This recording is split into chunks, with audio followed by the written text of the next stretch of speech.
Hello, you're watching World Talks on TVP World. My name is Sasha Farbach. Tensions in relations between Poland and the United States have grown following reports of a halted planned rotation of approximately 4,000 U.S. troops, prompting political reactions on both sides of the Atlantic and renewed discussion about NATO's eastern flank deterrence posture. At the same time, a separate diplomatic issue has also developed around the former Polish Justice Minister, Zbigniew Lewicki, adding further complexity to an already sensitive bilateral communication. Now, against all this, the backdrop of military uncertainty and legal political friction, we will assess the U.S.-Polish relationship and where it may be headed. For that, we're joined by Zbigniew Lewicki, Professor of American Studies. Good to have you with us. Now, Professor, let's begin with everything that we know so far.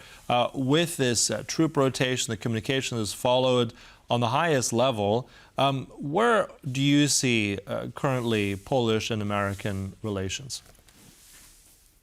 Well, that's a good question, of course, and particularly the first part of it, which is as far as we know or what we know, because there are all kinds of conflicting reports as to what's going on, why, and so on and so on. Some reports claim that the number of American soldiers in Poland will be decreased. Others say, no, this is just temporary, and so on and so on. In other words, before we know, it's difficult to comment on what's happening. I do believe that finally the presence of American soldiers in Poland will not be decreased. And even if so, then by a very insignificant number, American military are investing in Poland, building bases, building magazines, building storage facilities, and so on and so on. And I don't think this will disappear overnight. So I'm not worried about the possibility of withdrawal of American soldiers. Having said that, of course, President Trump's attitude towards NATO is inconclusive, to put it mildly. Sometimes he seems to support the alliance, sometimes he seems to be very critical of alliance, which is normal for the president. In other words, I think we have to stand by the United States. We have to remember that this is the only great power which can come to our assistance if there is a need for that, which I hope will never materialize. Nevertheless, it is a possibility. So we have to be very careful not to alienate the United States, because American security doesn't depend on us, whereas our security to a large extent depends on the United States. But Professor, at the same time, if we look at military doctrine, much of that is built on very strong long-term planning. I mean, militaries have to be flexible, but doctrine has to be, let's say, reliable. You mentioned President Trump there, if there's a need. Well, we do have a need. We are on the front lines here. And also, if we look at two presidents, if we look at Mr. Lewicki and Mr. Trump meeting in the White House in September, quoting Donald Trump, saying that we don't think that there will ever be a removal of soldiers from Poland. So if we hear something like that, does that not make us a bit worried? And we know that certain things are present now, but some people will be worried that exactly that scenario, will America come to our aid, NATO or Poland's aid? That's exactly a big concern right now, isn't it? Well, I think your comments are, of course, very important, and they address what is the essence of Polish-American relations. At the same time, we have to remember that if we need assistance in case of Russia's invasion, who can help us? The United States is the only country which can possibly, will possibly assist us. We don't have a choice. We cannot rely on German military or French or Italian, let alone Spanish, and so on and so on. So for us, there is simply no choice. We have to maintain best relations with the United States, even if sometimes it's difficult. I granted that.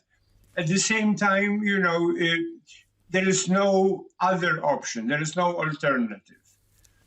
But Of course, the U.S. is a difficult partner, sometimes very arrogant, sometimes very friendly.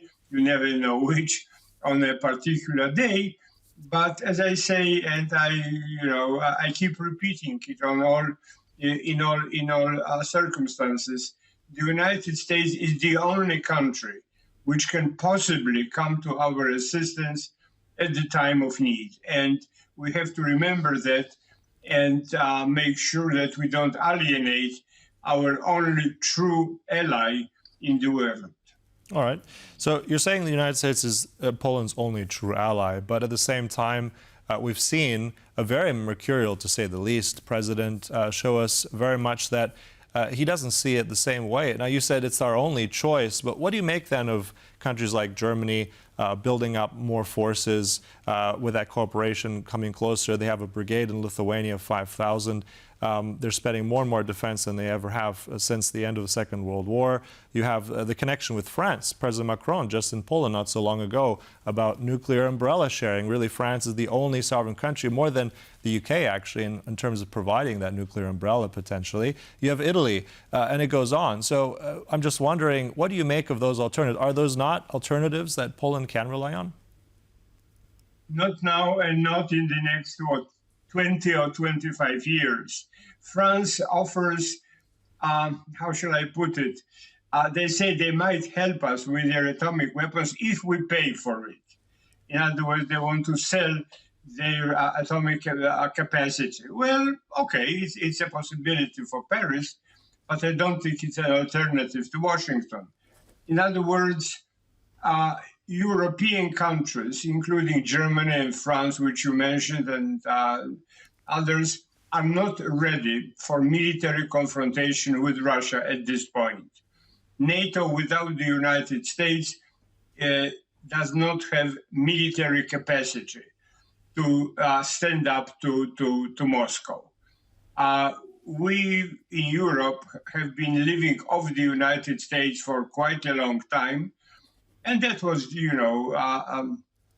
justifiable after the Second World War.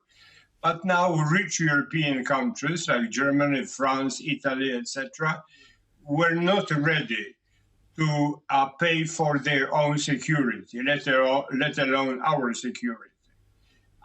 It is possible that NATO will change. It is possible that those countries will decide to spend more money on security than they are spending now, but this is a long process.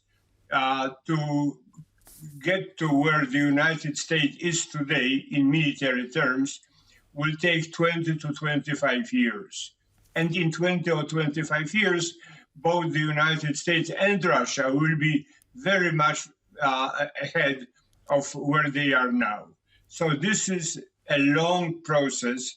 And in the meantime, as I said before, we have only one, real or at least possible ally if there is danger, and that country is the United States, by which I don't mean that we like everything they do, that we like everything the president says, etc. But there is no alternative for us. Well, but at the same time, that also becomes difficult if if you're saying it's the only ally, if they rotate away and we're not sure when they come back or how many come back, if at all, that becomes difficult. Also with arms sales, that's very much the same thing. Poland has bought a lot of arms from the United States. So on that same equation, it looks like Europe could be an alternative. But I want to get into one more question for you, one more topic. The case of Zbigniew Lewicki, the former justice minister in Poland, with his, let's call it, quick departure to the United States, apparently signed by the president himself, Donald Trump, giving him a visa. That's in some media reports. But how has that, let's say, impact, or how will that impact or strain relations between the United States and Poland?